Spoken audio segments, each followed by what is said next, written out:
মনে যে আর মানে না এসো শাহে মদিনা, মনে যে আর মানে না এসো শাহে মদিনা।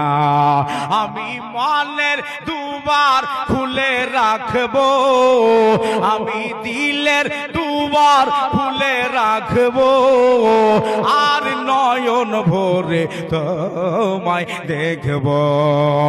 একবার দেখা দাও দয়াল নবী গো, তোমায় পরাণ ভরে কেব। একবার দিদার দাও দয়াল নবী গো, তোমায় নয়ন ভরে আমি দেখব। ওরে যখন ছিলেন দয়াল নবী হালিমার বাড়িতে, পাখে এসে ছাগল নিল চরবাগা থেকে। জোরে বলেন সুবহানাল্লাহ। যখন ছিলেন দয়াল নবী